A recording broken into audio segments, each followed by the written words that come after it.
라는 생각을 할 수가 있어요. 그렇다면 요거 지구부터 태양까지의 거리의 세제곱이 뭐에 비례하냐면 요거랑 비례하죠. 이 식을 좀 풀어보면 이렇게 됩니다. R의 3승은 어떤 일정한 값에다가 주기의 제곱 이렇게 됩니다. 그러면 요 식이 바로 뭘 의미하냐면 케플러가 얘기했던 제3법칙이에요. 케플러의 법칙. 케플러가 말한 법칙 3개 중에 조화의 법칙이라고 하는 것이 행성들이 있는데 태양계에는 여러 가지 행성들이 있는데 한 9개의 행성들이 태양에서부터의 거리가 가까우면 공전궤도 반지름이 짧으면 주기가 짧고 빨리빨리 돌고 그리고 태양으로부터의 거리가 멀면 저쪽 명왕성이 제일 멀죠. 그렇게 멀면 공전주기가 길다. 그 관계는 어떻게 되느냐? 공전궤도 반지름의 세제곱과 그리고 공전주기의 제곱 이게 서로 비례하는 관계가 있다 하는 방금 전에 보셨던 요 식입니다. 여러분들 이게 원래 어디서부터 나왔냐? 이거는 티코 브라헤가 관측한 걸 가지고 케플러가 유도해낸 거예요. 그래서 이거를 이제 여러 가지 방법으로 맞춰보고 공전궤도 반지름의 세제곱과 공전주기의 제곱이 서로 비례하는 관계가 있구나. 그런 관계를 알아놓고 케플러 법칙 그랬는데 지금 우리는 이거를 어떻게 유도를 했냐면은 만유인력 법칙에서부터 거꾸로 이렇게 왔습니다. 순서는 어떻게 돼요? 케플러의 법칙이 먼저고 나중에 만유인력 법칙이 나왔죠. 그러니까 어떤 과학자들, 그러니까 과학을 연구하는 사람들, 과학의 역사를 연구하는 사람들은 뉴턴의 만유인력 법칙이 사가 떨어지는 걸로 알아낸 게 아니다. 그거는 케플러의 법칙만 잘 보고 있으면 그 시기에서부터 만유인력의 법칙을 유도해낼 수가 있다. 이런 식으로 얘기를 합니다. 그래서 요즘에는 뉴턴의 만유인력 법칙이 있기까지에는 이 케플러의 법칙이 꼭 있어야 됐다는 그런 분석도 나오고 있죠. 이 정도로 일단 크기하고 질량을 마치겠습니다. 그 다음에 얘기해 드릴 거는 이제 태양에서부터 나오는 빛이 얼마나 되는지 그거 한번 구해보죠. 태양의 광도입니다. 화면에서 잠깐 정리해 보시는 게 좋겠네요. 자, 태양의 광도하고 표면 온도를 지금부터 보겠습니다. 먼저 태양의 광도죠. 광도, 이 빛이 나오는 정도입니다. 얼마나 많은 빛이 나오느냐.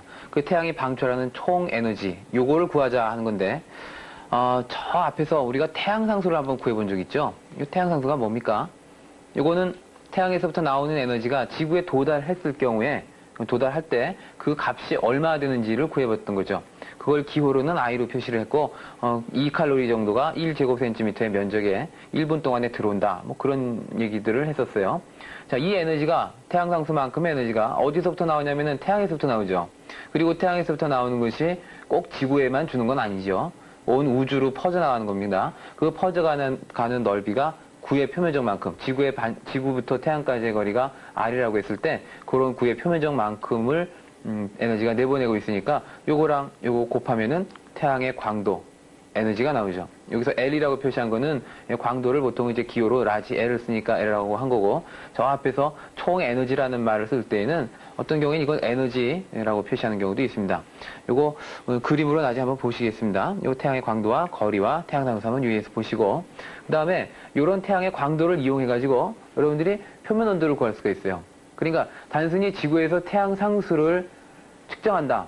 그래서 그 값이 얼마다 하는 걸 알고 방금 전에 보셨던 그 식을 유도해낸 다음에 총 전체의 태양의 광도가 나오는데 그 광도하고 흑제복사 법칙을 조금만 응용을 하면은 태양의 표면도를 구할 수 있습니다. 먼저 그 식을 한번 보시고 실제로 그게 어떻게 식이 형성이 되는지는 그건 칠판에서 보시도록 하죠. 우선 태양의 표면 온도죠. 태양의 표면 온도는 아까 했던 그 광도라고 하는 것이 이런 식으로 또 표현이 돼요.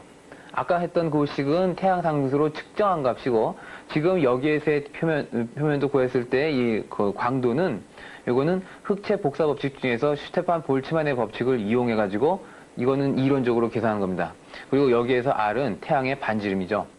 그래서 태양의 반지름을 제곱해서 그러니까 태양의 표면적만큼의 이 정도의 에너지가 나온다. 이게 태양의 광도다. 뭐 이런 얘기들을 하죠. 그래서 요거하고 아까 구했던 식을 비교해가지고 한번 태양의 표면 온도를 구해보겠습니다. 참고로 이런 식을 생각해 봅시다. 여기서 왜 이런 식이 나왔느냐?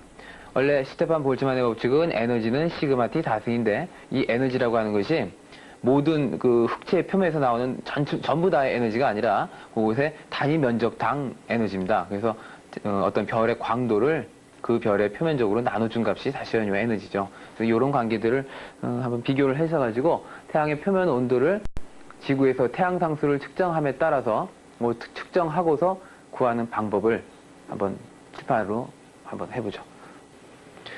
태양의 광도를 태양 상수로부터 구하는 것이 있었습니다. 그러니까 태양 상수 I라고 하는 거, 이것이 값으로는 2칼로리가 들어온다. 그리고 제곱센티미터의 면적을 통해서 들어온다. 그리고 시간은 1분이다. 이런 게 있었어요. 이게 들어오는 것은 사실은 태양에서부터 출발한 에너지죠. 태양에서 출발한 에너지가 쭉 지구 쪽으로 와가지고 태양부터 지구까지 거리는 이제 R, 1억 5천만 킬로미터. 그런 표면에, 요 자리에 이만큼의 에너지가 온다.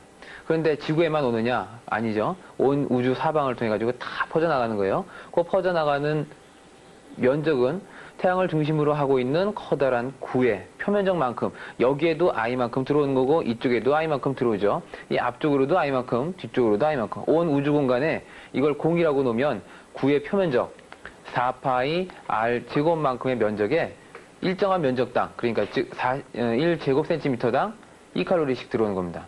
그러니까 요 표면으로 도달하는 모든 에너지를 구하고 싶다. 그러면 여기 표면으로 도달하는 모든 에너지, 토탈 에너지, 이거는 4파이 R 제곱 곱해야죠. 표면적이니까. 그리고 요 표면에 1제곱센티미터당 I만큼 들어오니까 이걸 곱해주면은 여기에 도달하는 모든 에너지 구할 수가 있어요. 이 모든 에너지는 결국은 어디서부터 온 거냐면 태양에서부터 왔으니까 이 값이 바로 태양에서부터 나오는 에너지죠. 그걸 우리는 이제 태양의 광도 L 이렇게 표현하는 겁니다. 그래서 태양의 광도는 L은 4파이 R의 제곱의 I, 똑같은 식을 또 썼는데 이게 태양의 광도가 되는 거고, 우리는 태양 상수 지구 대기권 바깥에서 측정하면 되고, 그 다음에 지구부터 태양까지의 거리는 이미 1억 5천만 킬로미터 알고 있고, 그래서 이거 얼마의 값인지 숫자 계산할 수가 있어요. 그런데 그거하고는 조금 다른 방법으로 이미 우리가 흑체 복사 법칙을 배웠습니다. 온도 T인 어떤 흑체가 있으면 온도 T의 4제곱에 비례하는 에너지가 나온다. 그래서 에너지는 시그마 T 4승이라는 슈테판 볼츠만의 법칙을 배웠습니다.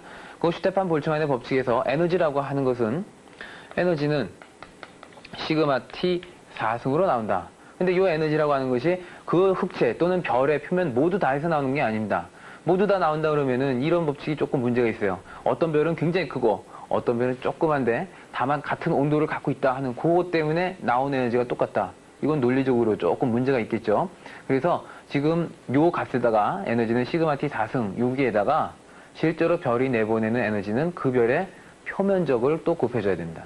여기서 표면적은 별의 표면적입니다. 조금 아까 보셨던 태양 상수에서는 이거는 지구부터 태양까지의 거리를 반지름으로 하는 가상의 구를 만들어 놓고 그 구의 표면적 이렇게 얘기한 거고, 지금 말씀드리는 표면적은 진짜 별의 표면적입니다. 그래서 별에서 나오는 에너지를 진짜 계산해보자. 이거는 단위 면적당 나오는 거니까 전체 나오는 빛 L은 별의 표면적 곱해줘야 돼요. 4파이 R의 제곱. 여기서 R은 별의 반지름이 되겠죠? 이게 태양이다 그러면은 태양의 반지름이고, 그리고 요런 표면적의 각 일정한 면적당 이만큼의 에너지가 나오니까 곱해져요. 시그마 T 4승.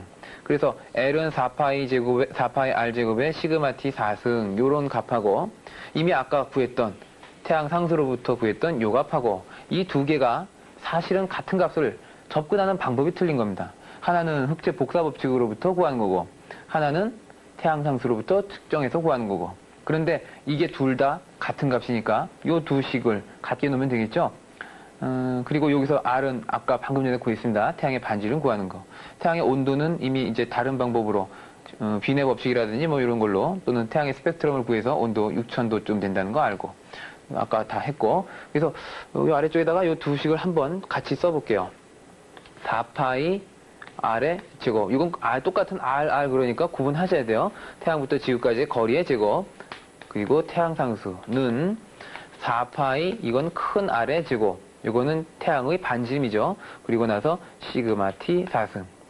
4파이 지워지고, 요거는 상수입니다. 요건 이제 어떤 아는 값이에요. 태양의 온도 구하고 싶다. 표면도 구하고 싶다. 스펙트럼을 이용해서 구하는 방법도 있지만 그걸로 알고 있는 6000도 말고 이런 식으로도 한번 구해볼 수 있다는 뜻이죠. 그래서 태양의 온도 T를 구하고 싶으면, 지금 이 경우가 좀 뭐 식으로 일부러 풀 건 없지만 여러분들이 이런 문제 받으면 쉽게 T 4승이 R 넘겨가지고 태양의 반지름의 제곱분의 지구부터 태양까지의 거리의 제곱, 그 다음에 I, 이 시그마가 없어지면 곤란하죠? 이렇게 놓고 4승이니까 싹 빼주면 4승근 뭐 이렇게 하면 되겠네. 근데 뭐 이 식을 왜 자고 이렇게 한 건 아닙니다. 다만 요 두 가지의 접근 방법으로부터 비교해가지고 태양의 표면 온도를 구할 수가 있다 하는 그런 말씀을 드렸던 겁니다.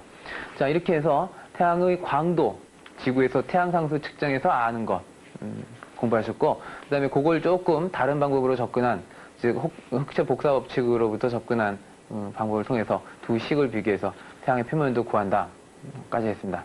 이제는 이 태양의 표면 아래쪽을 한번 연구해서 들어가 보도록 하겠습니다. 먼저 태양의 태기를 얘기하는데 광구라는 말이 나옵니다. 빛이 있는 공입니다. 빛으로 보이는 공, 광구. 이제 우리가 눈으로 보는 태양의 표면이라고 볼 수가 있는데, 여기에서 볼 수 있는 몇 가지 무늬가 있어요. 특징이 있는데, 쌀알 무늬라고 하는 게 있고, 흑점이라는 게 있고, 뭐 그렇습니다. 그래서 이 쌀알 무늬가 뭐냐? 여러분들이 이제 집에서 어떤 국을 끓인다 그러면 거기서 대류가 일어나는 것을 눈으로 보는 경우가 있어요. 뭐 게찌개를 끓인다든지 된장찌개 끓인다든지 그러면 뜨거운 게 이제 부글부글 끓으면서 위로 올라오면 어떤 무늬가 보이죠. 사실은 이제 그런 거예요. 쌀알 무늬가. 태양 표면에서 대류가 일어나는데 그 대류 하나하나의 단위 세포라고 하니까 꼭 생물 생각이 나시겠지만 그 대류가 일어나는 그 부분이 위에서 보면은 이런 쌀알을 흩어놓은 무늬처럼 보입니다. 요거 대류 모양을 한번 스파이더 잠깐 그려드릴게요. 그 다음에 요 흑점은 저 앞에서 우리가 태양의 자기장 얘기할 때 한번 말씀을 드렸던 부분이라서 그냥 쓱 읽고만 갈게요. 흑점이라고 하는 거, 태양 표면에 자기장이 대단히 강한 부분이 있다. 그럼 이 강한 자기장 때문에 밑에서부터 올라오는 대류가 억제됩니다. 그리고 이렇게 대류가 억제되면 열이 전달이 잘 안 되죠. 그러니까 주위보다 저온이 되고, 이 저온이 한 4,000도 정도 되지만, 이렇게 사실은 이제 굉장히 뜨거운 거지만, 주변의 온도가 6,000도로 더 높아요. 그러니까 주변보다는 오히려 차갑게 되고, 차가운 온도가 되면은 이건 주변보다 오히려 어둡게 보인다. 그래서 흑점으로 나타납니다.